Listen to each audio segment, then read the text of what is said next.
Hello दोस्तों, स्वागत है हमारे YouTube channel education with Anil sir में। तो दोस्तों, आज हम आप सभी के लिए लेकर आए हैं सामान्य ज्ञान जीके जीएस के मोस्ट इम्पॉर्टेंट टॉप 50 प्रश्नोत्तर, जो आप सभी के लिए परीक्षा के दृष्टिकोण से बहुत ही महत्वपूर्ण एवं उपयोगी है। दोस्तों, यदि आप इसे याद कर लेते हैं तो आप सभी के लिए बहुत ही उपयोगी साबित हो सकता है। तो आइए दोस्तों, वीडियो को शुरू करते हैं। और सबसे पहला सवाल है, भारत ने पहली बार ओलंपिक में कब भाग लिया था? भारत ने पहली बार ओलंपिक में कब भाग लिया था? इम्पोर्टेंट सवाल है दोस्तों। इसका सही जवाब जाएगा आपका 1900 ईस्वी में। भारत ने पहली बार ओलंपिक में भाग जो है 1900 में लिया था। तो इसका राइट आंसर आपका ऑप्शन ए हो जाएगा सही। अगला सवाल है दोस्तों, किस खेल को जेंटलमैन्स गेम कहा जाता है? किस खेल को जेंटलमैन्स गेम कहा जाता है? Football, hockey, cricket, tennis? तो दोस्तों, इसका सही जवाब जाएगा आपका क्रिकेट को। क्रिकेट खेल को जो है जेंटलमैन्स गेम कहा जाता है। तो राइट आंसर आपका ऑप्शन सी हो जाएगा सही। नेक्स्ट अगला सवाल है दोस्तों, किस खिलाड़ी को हॉकी का जादूगर कहा जाता है? किस खिलाड़ी को हॉकी का जादूगर कहा जाता है? तो दोस्तों, इसका सही जवाब जाएगा आपका मेजर ध्यानचंद को। मेजर ध्यानचंद को हॉकी का जादूगर कहा जाता है। तो राइट आंसर आपका ऑप्शन सी हो जाएगा सही। नेक्स्ट अगला सवाल है दोस्तों, विंबलडन किस खेल से संबंधित है? विंबलडन किस खेल से संबंधित है? Tennis, golf, cricket, badminton? तो दोस्तों, इसका सही जवाब जाएगा आपका टेनिस खेल से। विंबलडन जो है टेनिस खेल से संबंधित है। तो राइट आंसर आपका ऑप्शन ए हो जाएगा सही। नेक्स्ट सवाल है दोस्तों, भारत के पहले बैडमिंटन ओलंपिक पदक विजेता कौन है? भारत के पहले बैडमिंटन ओलंपिक पदक विजेता कौन है? साइना नेहवाल, पीवी सिंधु, किदाम्बी श्रीकांत, प्रकाश पादुकोण? तो दोस्तों, इसका सही जवाब जाएगा आपका पीवी सिंधु। भारत की पहली बैडमिंटन ओलंपिक पदक विजेता जो है पीवी सिंधु है। तो राइट आंसर आपका ऑप्शन बी हो जाएगा सही। नेक्स्ट सवाल है दोस्तों, भारत का सबसे बड़ा बांध कौन सा है? भारत का सबसे बड़ा बांध कौन सा है? इंपॉर्टेंट सवाल है दोस्तों। तो दोस्तों, इसका सही जवाब जाएगा आपका टिहरी बांध। भारत का सबसे बड़ा बांध जो है टिहरी बांध है। तो राइट आंसर आपका ऑप्शन ए हो जाएगा सही। नेक्स्ट सवाल है दोस्तों, भारत का सबसे लंबा समुद्र तट किस राज्य में है? भारत का सबसे लंबा समुद्र तट जो है किस राज्य में है? केरल, गुजरात, तमिलनाडु, आंध्र प्रदेश? तो दोस्तों, इसका सही जवाब जाएगा आपका गुजरात राज्य में। भारत का सबसे लंबा समुद्र तट जो है गुजरात राज्य में है। तो राइट आंसर आपका ऑप्शन बी हो जाएगा सही। आइए अगला सवाल है दोस्तों, कौन सा भारतीय शहर इलेक्ट्रॉनिक सिटी ऑफ इंडिया कहलाता है? कौन सा भारतीय शहर इलेक्ट्रॉनिक सिटी ऑफ इंडिया कहा जाता है? इंपॉर्टेंट सवाल है दोस्तों ये। तो इसका सही जवाब जाएगा आपका बेंगलुरु को। बेंगलुरु शहर को इलेक्ट्रॉनिक सिटी ऑफ इंडिया कहा जाता है। तो राइट आंसर आपका ऑप्शन बी हो जाएगा सही। दोस्तों, वीडियो में आगे बढ़ने से पहले आप सभी से कहना है कि यदि आप हमारे चैनल पर पहली बार हैं और चैनल को अब तक सब्सक्राइब नहीं किए हैं तो प्लीज़ चैनल को सब्सक्राइब अवश्य कर लेंगे। और दोस्तों, वीडियो पसंद आए तो लाइक एंड शेयर करना नहीं भूलिएगा। तथा दोस्तों, जितने भी क्वेश्चन का आंसर आप सभी को पहले से पता है उसे कमेंट बॉक्स में ज़रूर बताइएगा। तो बढ़ते हैं आगे। अगला नेक्स्ट सवाल है, भारतीय रेलवे का सबसे पुराना रेलवे स्टेशन कौन सा है? भारतीय रेलवे का सबसे पुराना रेलवे स्टेशन कौन सा है? इंपॉर्टेंट सवाल है दोस्तों। तो दोस्तों, इसका सही जवाब जाएगा आपका ठाणे रेलवे स्टेशन। तो राइट आंसर आपका ऑप्शन बी हो जाएगा सही। भारतीय रेलवे का सबसे पुराना railway station Thane railway station है। नेक्स्ट सवाल है दोस्तों, भारत की पहली बुलेट ट्रेन परियोजना किस दो शहरों के बीच शुरू की गई है? भारत की पहली बुलेट ट्रेन परियोजना जो है किस दो शहरों के बीच शुरू की गई है? दिल्ली मुंबई, अहमदाबाद मुंबई, चेन्नई बेंगलुरु, दिल्ली कोलकाता? तो दोस्तों, इसका सही जवाब जाएगा आपका अहमदाबाद से मुंबई के बीच। तो राइट आंसर आपका ऑप्शन बी हो जाएगा सही, अहमदाबाद मुंबई के बीच में। नेक्स्ट सवाल है दोस्तों, भारतीय रेलवे का सबसे तेज इलेक्ट्रिक इंजन कौन सा है? भारतीय रेलवे का सबसे तेज इलेक्ट्रिक इंजन कौन सा है? तो दोस्तों, इसका सही जवाब जाएगा आपका WAG-12। भारतीय रेलवे का सबसे तेज इलेक्ट्रिक इंजन WAG-12 है। तो राइट आंसर आपका ऑप्शन ए हो जाएगा सही। आइए अगला सवाल है दोस्तों, भारतीय रेलवे में सबसे लंबी दूरी तय करने वाली ट्रेन कौन सी है? भारतीय रेलवे में सबसे लंबी दूरी तय करने वाली ट्रेन कौन सी है? तो दोस्तों इसका सही जवाब जाएगा आपका विवेक एक्सप्रेस। भारतीय रेलवे में सबसे लंबी दूरी तय करने वाली ट्रेन जो है विवेक एक्सप्रेस है। तो राइट आंसर आपका ऑप्शन ए हो जाएगा सही। आइए अगला सवाल है दोस्तों, भारतीय रेलवे में सबसे ऊंचा रेल पुल कौन सा है? भारतीय रेलवे में सबसे ऊंचा पुल कौन सा है? तो दोस्तों इसका सही जवाब जाएगा आपका चेनाब ब्रिज। तो राइट आंसर आपका ऑप्शन बी हो जाएगा सही। भारतीय रेलवे में सबसे ऊंचा रेल पुल जो है चेनाब ब्रिज है। तो इसका राइट आंसर आपका ऑप्शन बी हो जाएगा सही। नेक्स्ट सवाल है दोस्तों अगला, भारत की पहली महिला वित्त मंत्री कौन है? भारत की पहली महिला वित्त मंत्री कौन है? तो दोस्तों इसका सही जवाब जाएगा आपका निर्मला सीतारमण। भारत की पहली महिला वित्त मंत्री जो है निर्मला सीतारमण है। तो राइट आंसर आपका ऑप्शन बी हो जाएगा सही। आइए अगला सवाल है दोस्तों, भारत का पहला पोस्ट पेमेंट बैंक कौन सा है? भारत का पहला पोस्ट पेमेंट बैंक कौन सा है? इंपॉर्टेंट सवाल है दोस्तों। तो इसका सही जवाब जाएगा आपका India post payment bank. Bharat का पहला पोस्ट पेमेंट बैंक जो है इंडिया पोस्ट पेमेंट बैंक है। तो इसका राइट आंसर आपका ऑप्शन ए हो जाएगा सही। आइए अगला सवाल है दोस्तों, भारत में महंगाई दर मापने के लिए किस इंडेक्स का उपयोग किया जाता है? भारत में महंगाई दर मापने के लिए किस इंडेक्स का उपयोग किया जाता है? ये भी दोस्तों आपका वेरी वेरी इंपॉर्टेंट सवाल है दोस्तों। इसका सही जवाब जाएगा आपका CPI कंज्यूमर प्राइस इंडेक्स का प्रयोग किया जाता है। तो राइट आंसर आपका ऑप्शन बी हो जाएगा सही। भारत में महंगाई दर मापने के लिए कंज्यूमर प्राइस इंडेक्स यानी CPI का उपयोग किया जाता है दोस्तों। नेक्स्ट अगला सवाल है, भारत की पहली स्टार्टअप नीति किस वर्ष लागू हुई थी? भारत की पहली स्टार्टअप नीति जो है किस वर्ष लागू हुई थी? तो दोस्तों इसका सही जवाब जाएगा आपका 2015 में। तो राइट आंसर आपका ऑप्शन बी हो जाएगा सही। भारत की पहली स्टार्टअप नीति जो है वर्ष 2015 में लागू हुई थी। आइए दोस्तों अगला सवाल है, किस राज्य को भारत की दूध की राजधानी कहा जाता है? किस राज्य को भारत की दूध की राजधानी कहा जाता है? उत्तर प्रदेश, गुजरात, राजस्थान, पंजाब। तो दोस्तों इसका सही जवाब जाएगा आपका गुजरात को। तो राइट आंसर आपका ऑप्शन बी हो जाएगा सही। नेक्स्ट सवाल है दोस्तों, मानव शरीर में सबसे छोटा हड्डी कौन सा है? मानव शरीर की सबसे छोटी हड्डी कौन सी है? ये भी दोस्तों इम्पोर्टेंट सवाल है। तो दोस्तों इसका सही जवाब जाएगा आपका स्टेपीज। मानव शरीर की सबसे छोटी हड्डी स्टेपीज होती है जो कि कान में पाई जाती है। तो राइट आंसर आपका ऑप्शन बी हो जाएगा सही। अगला सवाल है दोस्तों, सबसे भारी धातु कौन सी है? Lead, platinum, tungsten, uranium. तो दोस्तों इसका सही जवाब जाएगा आपका यूरेनियम। तो राइट आंसर आपका ऑप्शन डी हो जाएगा सही। सबसे भारी धातु जो है यूरेनियम है। नेक्स्ट अगला सवाल है दोस्तों, सबसे ऊष्मा संवाहक धातु कौन सी है? सबसे अधिक ऊष्मा संवाहक धातु जो है कौन सी है? तो दोस्तों इसका सही जवाब जाएगा आपका चांदी। तो राइट आंसर आपका ऑप्शन बी हो जाएगा सही। आइए अगला सवाल है दोस्तों, सबसे अधिक जल का उपयोग किस उद्योग में होता है? सबसे अधिक जल का उपयोग किस उद्योग में होता है? कृषि, कपड़ा उद्योग, इस्पात उद्योग और खाद्य उद्योग। तो दोस्तों इसका सही जवाब जाएगा आपका कृषि उद्योग में। सबसे अधिक जल का उपयोग जो है कृषि उद्योग में होता है। तो राइट आंसर आपका ऑप्शन ए हो जाएगा सही।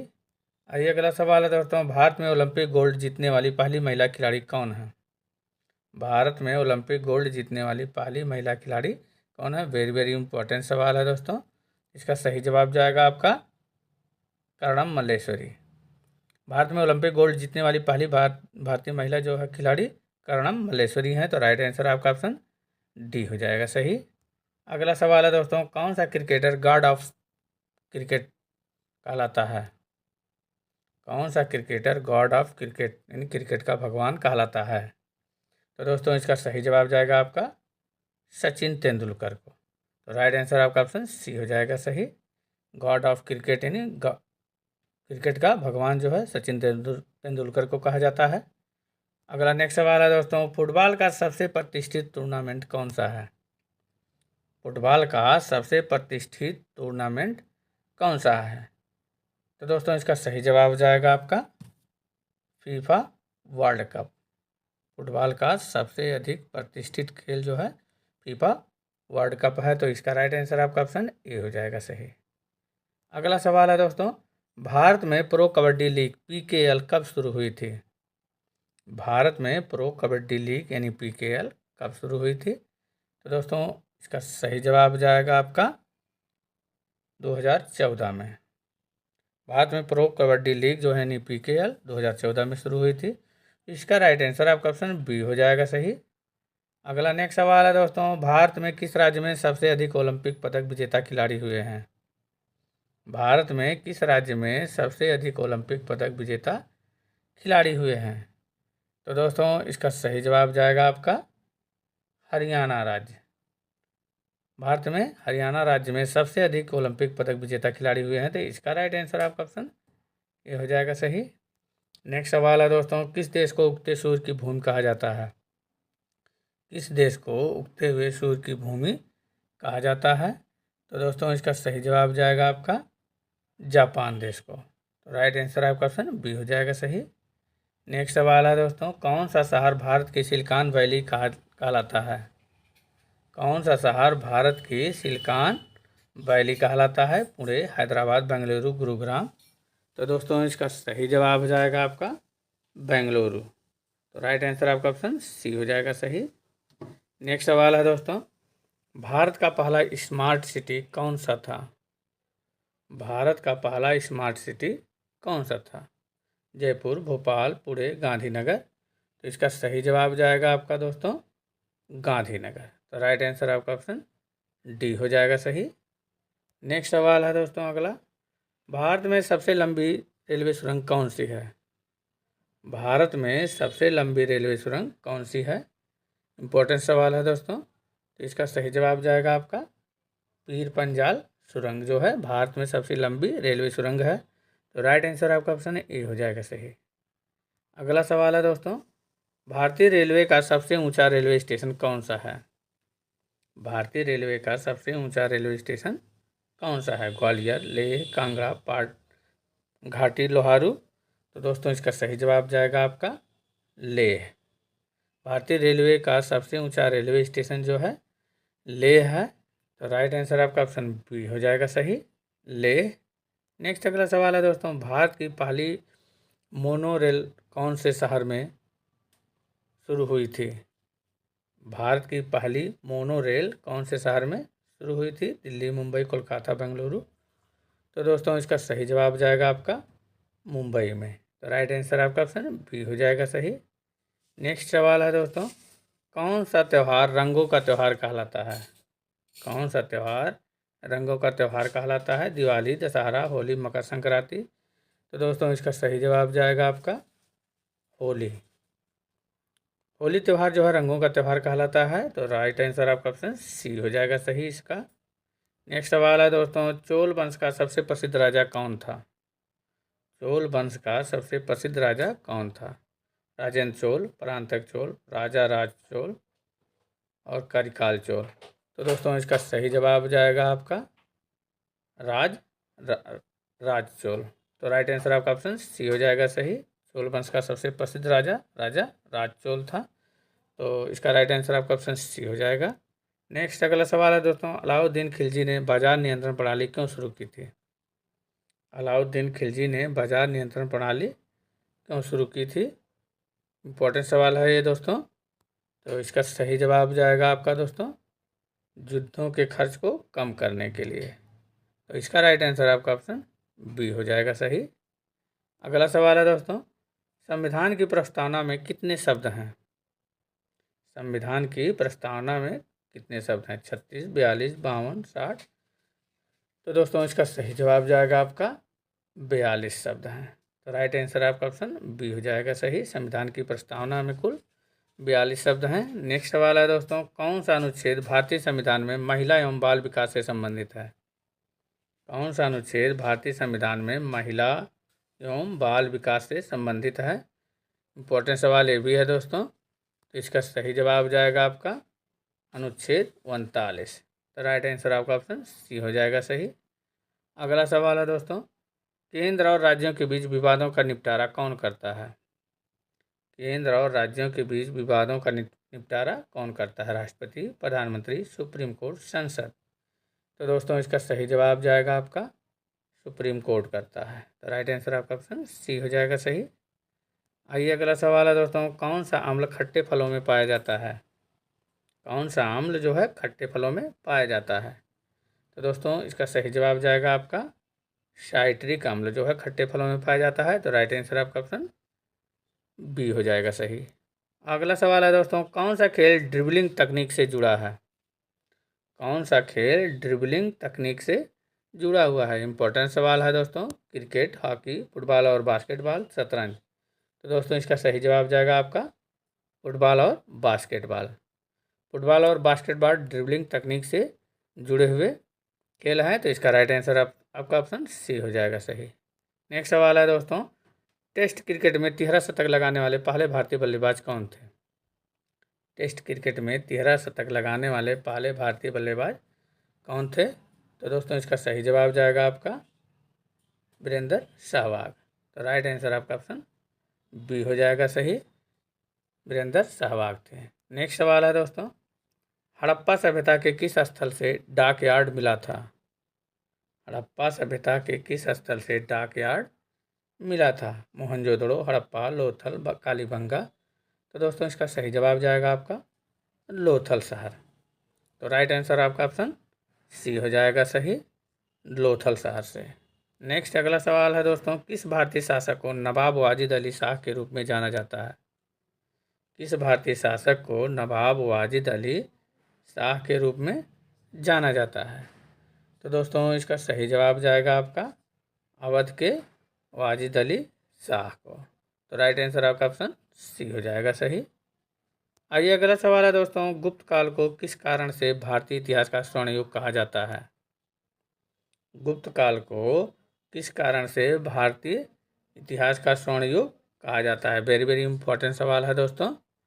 तो दोस्तों इसका सही जवाब जाएगा आपका कला और साहित्य का विकास, विशाल साम्राज्य विस्तार, विदेशी आक्रमणों का अंत और सभी। तो इस सही जो हो जाएगा दोस्तों, ये सभी सही हैं। तो इसका राइट आंसर आपका डी हो जाएगा सही, सभी सही हैं। कला और साहित्य का विकास भी हुआ था, विशाल साम्राज्य का विस्तार भी हुआ था, विदेशी आक्रमणों का अंत हुआ था। तो इसका राइट आंसर आपका ऑप्शन डी हो जाएगा, सभी सही हैं।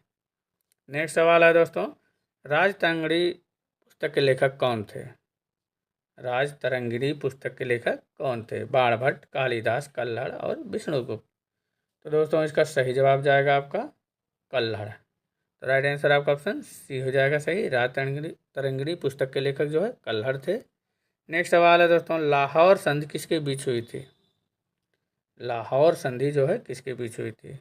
अंग्रेज और टीपू सुल्तान, अंग्रेज और रणजीत सिंह, अंग्रेज और शिवाजी, अंग्रेज और सुभाष चंद्र बोस। तो दोस्तों इसका सही जवाब जाएगा आपका अंग्रेज और रणजीत सिंह के बीच हुई थी। तो राइट आंसर आपका ऑप्शन बी हो जाएगा सही। आइए अगला सवाल है दोस्तों, भारत में राष्ट्रीय आपातकाल कितनी बार लगाया गया है? भारत में राष्ट्रीय आपातकाल कितनी बार लगाया गया है? 1 बार, 2 बार, 3 बार, 4 बार। तो ये है दोस्तों आप सभी के लिए टेस्ट क्वेश्चन। इसका आंसर आप सभी लोग दोस्तों कमेंट बॉक्स में दीजिएगा। भारत में राष्ट्रीय आपात कितनी बार लगाया गया है? तो दोस्तों वीडियो आप सभी को कैसा लगा कमेंट बॉक्स में ज़रूर बताइएगा, और अच्छा लगा होगा तो लाइक एंड शेयर करना नहीं भूलिएगा। तो दोस्तों पुनः सभी से कहना है कि यदि आपने अभी तक हमारे चैनल को सब्सक्राइब नहीं किए हैं तो प्लीज़ चैनल को सब्सक्राइब अवश्य कर लेंगे। मिलते हैं अगले वीडियो में, तब तक के लिए दोस्तों धन्यवाद।